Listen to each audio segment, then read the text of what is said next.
Hello, नमस्ते। आज आप सभी को हम स्किज़ोफ्रेनिया के उपचार के बारे में बताएंगे। स्किज़ोफ्रेनिया जो कि एक प्रकार का मानसिक विकार है, जहाँ पर व्यक्ति वास्तविकता से दूर हो जाता है। यानी जो वो सोच रहा है, महसूस कर रहा है या व्यवहार कर रहा है, उसमें उसकी जो समझ है, जो रियलिटी से जो उसकी दृष्टि है, वह पूरी तरह से दूर हो जाती है। तो इसी टॉपिक के ऊपर काफ़ी लोगों की रिक्वेस्ट आई कि हम ट्रीटमेंट पार्ट के ऊपर भी बात करें। तो उसके लिए आज हमारे साथ में डॉक्टर R.K. सिंगला हैं। ये एक प्रोफेशनल साइकेट्रिस्ट हैं जिन्होंने MD इन साइकेट्री की हुई है। ये हमारे आज के इस टॉपिक की किस तरह से मैनेजमेंट और किस तरह से उसके ट्रीटमेंट के ऊपर हमें ध्यान दिया जा सकता है, उसके लिए हमें मार्गदर्शन करेंगे। तो सर बहुत बहुत धन्यवाद आपका आने के लिए। Thank you sir. तो सर थोड़ा हमें बताएं कि जो स्किज़ोफ्रेनिया है, इसके मैनेजमेंट व ट्रीटमेंट के ऊपर क्या क्या अहम पहलू है जो हमको ध्यान देने आवश्यक है। संदीप, आज हम ट्रीटमेंट ऑफ स्किज़ोफ्रेनिया की बात कर रहे हैं। हम टोटल मैनेजमेंट की बात करते हैं जी। स्किज़ोफ्रेनिया की मैनेजमेंट कैसे होती है। यूजुअली हम पेशेंट की एक जनरलाइज असेसमेंट करते हैं, उसका न्यूट्रिशन लेवल क्या है, उसकी ओवरऑल हेल्थ क्या है, उसको कोई क्रॉनिक डिजीज सांस में तो नहीं चल रही है, या बिकॉज ऑफ स्किज़ोफ्रेनिया उसकी हेल्थ में कोई चेंजेस तो नहीं आ गए हैं नॉर्मल फिजिकल हेल्थ में। तो हम उसके लिए उसके बेसिक रूटीन इन्वेस्टिगेशंस करवाते हैं। कई बार हम न्यूरो इमेजिंग में भी जाते हैं स्किज़ोफ्रेनिया के लिए हेड की, वहाँ से कुछ पता चल जाए, कोई चेंजेस हमें उसमें दिख जाते हैं तो उसको हम डील करते हैं अकॉर्डिंगली। फिर आता है स्किज़ोफ्रेनिया की management, active management of schizophrenia. उसमें हमारे पास फार्माकोथेरेपी है जिसमें हम मेडिकेशन यूज़ करते हैं, अलग अलग तरह की मेडिकेशंस आती हैं। और मेडिसिन के बाद बहुत इंपॉर्टेंट रोल होता है साइकोथेरेपी का, जिसमें कोग्निटिव बिहेवियर थेरेपी आ जाती है, जिसमें सोशल स्किल ट्रेनिंग आ जाती है, इंडिविजुअल थेरेपी आ जाती है, रैशनल इमोटिव बिहेवियर थेरेपी आ जाती है। ये थेरेपीज़ हमें, जैसे हमने उस दिन डिस्कस किया था, पॉजिटिव सिम्टम के साथ साथ हमारे कुछ जो नेगेटिव और कोग्निटिव सिम्टम्स होते हैं, ये थेरेपीज उसमें उसको हैंडल करने में हमारी हेल्प करती हैं। सो आज हम शुरू करते हैं मेडिसिन से। स्किज़ोफ्रेनिया में जैसे हमने पिछले अपने सेमिनार में बात की थी, मैंने आपको बताया था कि स्किज़ोफ्रेनिया का जो मेन हाइपोथेसिस है वो डोपामिन हाइपोथेसिस है। सो उसी पे बेस्ड ट्रीटमेंट है स्किज़ोफ्रेनिया का। स्किज़ोफ्रेनिया में हम ऐसी मेडिसिन देते हैं जिसमें स्पेशली मीज़ोलिम्बिक एरिया जो हमने उस दिन डिस्कस किया था, उसमें डोपामिन का आउटफ्लो कम हो जाए। सो हम डोपामिन एंटागोनिस्ट यूज़ करते हैं to decrease the dopamine level. हमारे पास दो तरह की दवाइयाँ हैं, टिपिकल एंटीसाइकोटिक्स, एटिपिकल एंटीसाइकोटिक, या इनको हम फर्स्ट जनरेशन और सेकंड जनरेशन मेडिसिन भी कहते हैं। फर्स्ट जनरेशन मेडिसिन में आती हैं हमारे पास क्लोरप्रोमाजिन है, हेलोपेरिडोल है, फ्लूफेनाजिन है, फ्लूफेंटिक्सोल है, जुक्लोफेंटिक्सोल है। सो बहुत सारी ऐसी मेडिसिन हैं जो सीधा हम देते हैं, ब्रेन में एक्ट करती हैं, डोपामिन लेवल कम हो जाता है, जिससे हमारे हेल्यूसिनेशन और डिल्यूजन कम होने शुरू हो जाते हैं। दो ये मेडिसिन टाइम लेती हैं अपना असर करने में, 2 से 3 हफ्ते या 4 हफ्ते लेती हैं उस सिम्टम को जाने में। धीरे धीरे हम इनकी डोज बढ़ाते हैं। मैं टिपिकल एंटीसाइकोटिक की बात कर रहा हूँ, हालांकि आजकल हम इनको कम यूज़ करते हैं, आजकल हम ज़्यादा एटिपिकल मेडिसिन यूज़ करते हैं, जिसके बारे में हम बात करेंगे। तो जैसे ही पेशेंट ये मेडिसिन लेता है, हम इसकी डोज सेट करते हैं, तो डिल्यूजन और हेलुसिनेशन मेनली चले जाते हैं। बट इन मेडिसिन के कुछ सीरियस साइड इफेक्ट भी होते हैं।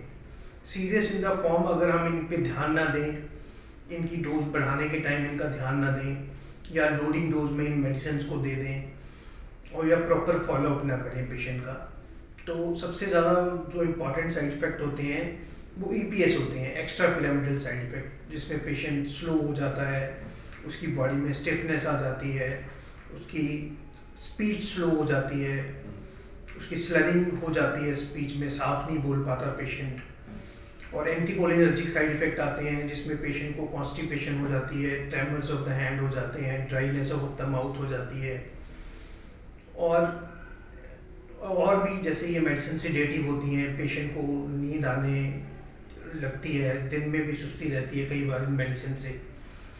तो ये तो थे हमारे टिपिकल एंटीसाइकोटिक। बट जो आजकल चलन में है वो कहते हैं हम सेरोटोनिन डोपामिन एंटागोनिस्ट और एटिपिकल एंटीसाइकोटिक्स। इनको देने का फायदा क्या है, जैसे हम उस दिन फिर डिस्कस कर रहे थे कि ये मेसोलिम्बिक एरिया में तो डोपामिन को कम कर देती हैं through serotonin antagonism, but mesocortical area जहां से हमारे नेगेटिव सिम्टम और कॉग्निटिव सिम्टम प्रोड्यूस होते हैं स्किज़ोफ्रेनिया में, वहां ये मेडिसिन डोपामिन लेवल बढ़ा देती है।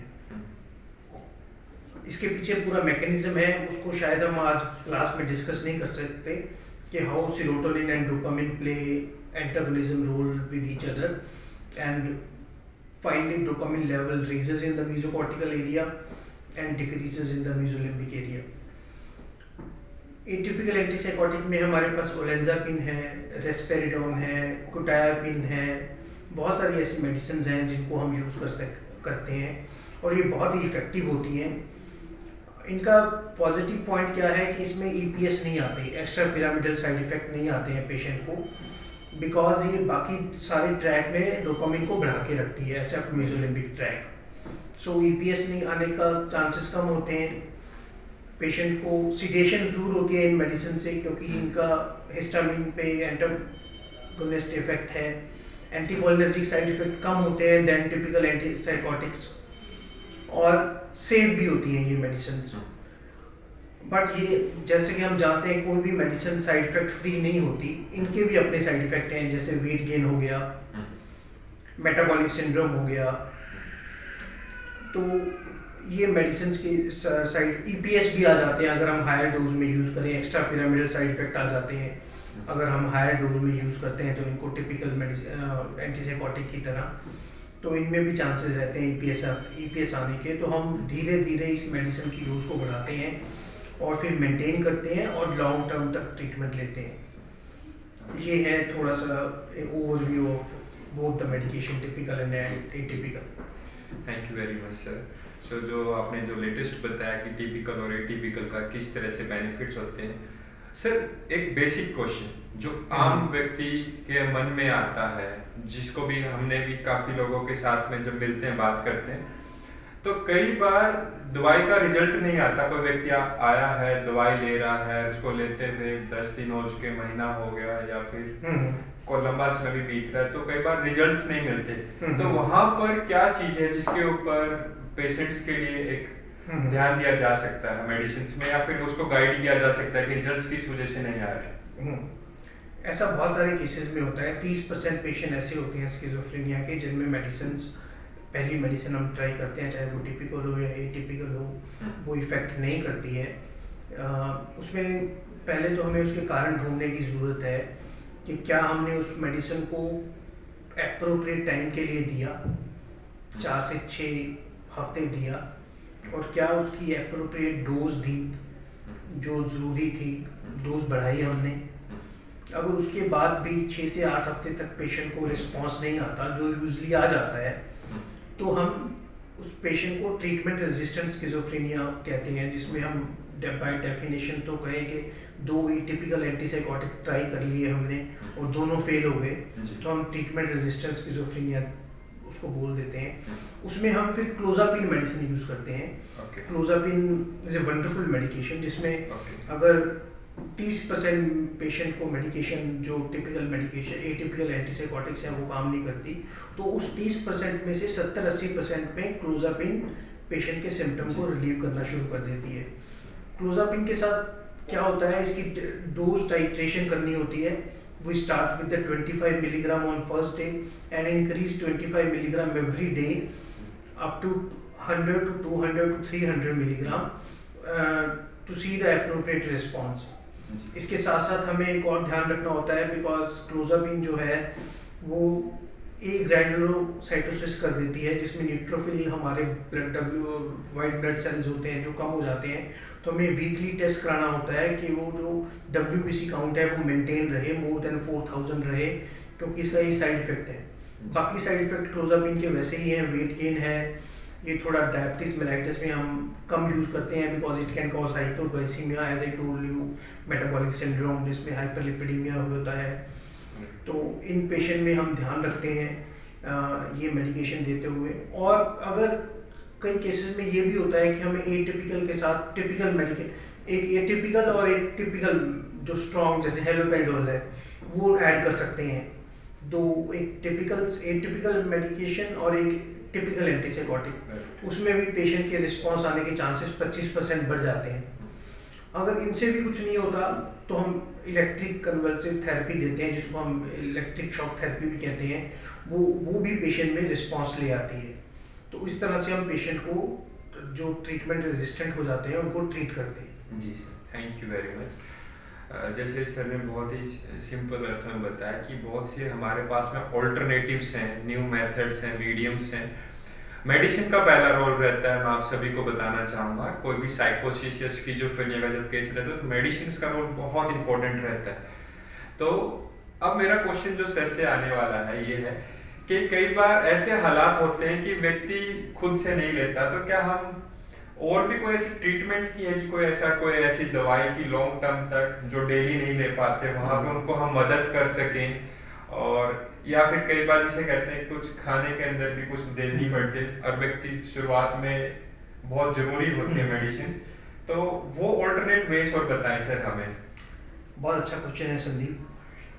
जैसा कि आप जानते हैं स्किज़ोफ्रेनिया के ऑलमोस्ट 70% पेशेंट में इंसाइट नहीं होता। इंसाइट की बात हमने उस दिन की थी कि पेशेंट को पता ही नहीं रहता कि मैं बीमार हूँ, उसको सब कुछ रियल लगता है, उसको आवाज़ें भी रियल लगती हैं, उसको डिल्यूजन्स भी रियल लगते हैं। ये लास्ट टाइम हमने क्लास में डिस्कस किया था। तो ऐसे पेशेंट को मेडिसिन कैसे दें? पेशेंट को मेडिकेशन देने, पेशेंट मानता ही नहीं है कि मैं बीमार हूँ, बट पेशेंट को हमें पता है कि वो बीमार है, हमें मेडिकेशन देनी है। तो ऐसी भी मेडिसिन है जो खाने में डाल के दी जा सकती हैं, जो पानी में डाल के दी जा सकती हैं, जिससे पेशेंट को पता नहीं चलता कि उसको मेडिसिन दी जा रही है। उसकी डोज हम धीरे धीरे बढ़ाते रहते हैं और प्रेफर करते हैं कि एक ही टाइम पे पूरी डोज दी जाए पेशेंट को खाने में मिला के, ताकि डोज की वेस्टेज ना हो। और पेशेंट महीने 1.5 महीने में पेशेंट के सिम्टम इम्प्रूव होने शुरू हो जाते हैं और उसमें हायर चांसेस होते हैं कि 1/3 आउट ऑफ 1/3 इनमें से भी 70% पेशेंट की इनसाइट वापस आ जाती है और वो दोबारा ट्रीटमेंट लेना शुरू कर देते हैं। और भी चीज़ें हैं जिसमें patient difficult to treat patient होते हैं, उनमें हम लॉन्ग एक्टिंग इंजेक्शन यूज़ करते हैं, जिसमें पेशेंट को यूजली 2 हफ्ते से लेके 1 महीने तक ड्रग फ्री रहता है पेशेंट। हम इंजेक्शंस देते हैं लॉन्ग एक्टिंग, जिसमें हेलोपेरिडोल भी आता है, इसमें फ्लूफेनाजोन भी आता है, जिसमें पेलिपेरिडोल इंजेक्शन भी है। Both atypical and typical antipsychotics हैं हमारे पास लॉन्ग एक्टिंग। रेस्पेरिडोन है, तो हम इसको यूज़ कर सकते हैं। इनकी कॉस्ट वेरी करती है 200 रुपये से लेके 10,000 रुपये तक। जो एटिपिकल एंटीसाइकोटिक्स हैं वो कॉस्टली हैं, जैसे रेस्पेरिडोन है वो हमें हर 2 हफ्ते बाद देना पड़ता है। पेलिपेरिडोल इंजेक्शन है वो 1 मंथ देना पड़ता है, उससे भी पेशेंट ठीक रहते हैं। तो इस तरह से हम डिफ़िकल्ट जो पेशेंट होते हैं जो ट्रीटमेंट एक्सेप्ट नहीं करते, उनको इनिशियली या तो पानी में डाल के दवाई या डेपो प्रेपरेशन इंजेक्शन ही देके धीरे धीरे जैसे जैसे वो पेशेंट ठीक होता है फिर हम उनको रूटीन मेडिकेशन पे ला सकते हैं। Okay sir, thank you. अब मेरा महत्वपूर्ण सवाल अगला ये आता है जो हर व्यक्ति के दिमाग में रहता है जिसके भी ट्रीटमेंट चल रहा है साइकोसिस स्किज़ोफ्रेनिया का, कि इसका ट्रीटमेंट कितने लंबे समय तक चलता है और कितना ट्रीटमेंट का टाइम ड्यूरेशन है, उसको कैसे डिसाइड करते हैं आप? संदीप, ऐसा है जब हम पेशेंट को स्किज़ोफ्रेनिया डायग्नोज करते हैं, नॉट साइकोसिस, ये बड़ा इंपॉर्टेंट पॉइंट है। साइकोसिस can be of different type. Schizophrenia is one of the साइकोसिस जिसका पूरा डायग्नोस्टिक क्राइटेरिया है, जिसको हम डायग्नोज करने से पहले अप्लाई करते हैं, उसके बाद ही हमें स्किज़ोफ्रेनिया डायग्नोज करते हैं। And schizophrenia is a chronic mental illness and treatment is almost life long. कुछ लोग कहते हैं कि पहले अगर फर्स्ट एपिसोड ऑफ स्किज़ोफ्रेनिया है 1 साल मेडिसिन दवाई दे के देख लो, अगर पेशेंट सिम्टम फ्री रहता है अनटिल सेकंड एपिसोड नहीं आता तब तक दवाई ना शुरू करें, और अगर दोबारा एपिसोड आ गया तो 5 साल के लिए दवाई शुरू करें, अगर 2 से ज़्यादा एपिसोड आ गए तो लाइफ लॉन्ग मेडिकेशन देनी पड़ती है। But usually it is much wiser that we should take it as that it is a long term management, and caregivers should be prepared for a long term management of the patient which can go up to lifelong. But ऐसा है ये medications इतनी बहुत ही advanced medications हैं, और आने वाले time में हमें और भी मेडिकेशंस मिलेंगी जिनका डोपामिन से अलग पाथवे से एक हाइपोथेसिस होगा, जैसे हमने ग्लूटामेट पाथवे की hypo functioning of glutamate pathway in schizophrenia discuss किया था, उसकी भी मेडिसिन पाइपलाइन में है। तो आने वाले फ्यूचर में हमारे पास बहुत सारी मेडिकेशंस होंगी जिससे हो सकता है कि हम कुछ ऐसी मेडिसिन बना पाएँ कि ये लाइफ लॉन्ग ना हो कि कुछ स्पेसिफिक टाइम तक ट्रीटमेंट से हम मैनेज कर पाएँ स्किज़ोफ्रेनिया को। बट ये अभी फ्यूचर की बात है। अभी तो नटशल में मैं यही कहूँगा कि it is a chronic mental illness and treatment is almost nearly life long. जी, थैंक यू सर। और साथ में मैं एक बहुत ही इम्पोर्टेंट चीज़ जो सर ने पिछली बार बताई थी वो ऐड करना चाहूँगा कि हम ट्रीटमेंट को इस तरह से देखें कि यदि जैसे शरीर के अंदर किसी के शुगर लेवल पे उसके हार्मोन्स नहीं बन पा रहे, इंसुलिन नहीं बन पा रहा, उसी ब्रेन के अंदर अगर जो केमिकल इम्बैलेंस हो चुका है, आम भाषा में कहें तो एक केमिकल लोचा हो चुका है, तो उसके लिए बहुत जरूरी है कि उसको सस्टेन कर सके, उसको रेगुलर विजिट पे रखा जाए और रेगुलर कंसल्टेशन की जाए। अधिकतर केसेस के अंदर से मोर देन 70% देखा गया है कि वो व्यक्ति लाइफ को अच्छे से जी पाते हैं, अपनी सोशल स्किल्स को इम्प्रूव कर पाते हैं, अपनी पर्सनल नीड को इंडिपेंडेंटली अपने जीने को, खाने पीने को और उनको अच्छे से कर पाते हैं। और इसके साथ हम बहुत से ऐसे लोग हैं जो अपने काम को भी दोबारा से लौट के आराम से कर पाते हैं। तो हिंदुस्तान के अंदर आज हमने जिस विषय के ऊपर बात की, इसके एक बहुत ही महत्वपूर्ण पहलू को डॉक्टर R.K. सिंगला सर ने हमारे साथ में डिस्कस किया। आप सभी से अनुरोध करूंगा कि अभी भी भारत के अंदर truly facts are that more than 70% of people are not receiving the treatment of the schizophrenia, क्योंकि उसमें मिथ्स हैं, बहुत ज्यादा अवधारणाएं हैं, गलत धारणाएं बनी हुई हैं, फॉल्स बनी हुई हैं कि ये कोई नेगेटिव एनर्जी की वजह से हो रहा है या कोई भूत प्रेत है, जो भी चीजें हैं, या फिर इसका कोई ट्रीटमेंट नहीं होता। तो ये एक बायोलॉजिकल, एक मैकेनिकल रूप से कह सकते हैं कि केमिकल इम्बैलेंस है, अगर उसको अगर सही तरीके से ट्रीट कराएंगे तो हम बहुत अच्छे रिजल्ट ला पाएंगे। मैं नहीं कहता आप दुआ मत करो, मगर दवा की भी अहमियत को समझो और आसपास के लोगों को प्रेरित करो, उनको जागरूक करो कि ये एक ऐसा रोग है, क्रोनिक मेंटल इलनेस है, एक प्रकार का मानसिक विकार है, जहां पर उपयुक्त दवाई की मदद से बहुत से हेल्प की जा सकती है।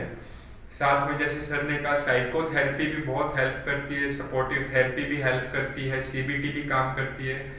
और एक एनवायरनमेंट के द्वारा अगर व्यक्ति अपने खुद की चेतना के ऊपर योग, ध्यान, प्राणायाम और मनोविज्ञान की पद्धतियों को अपनाने लगता है तो अपनी लाइफ को बहुत ही स्मूथली जी सकता है।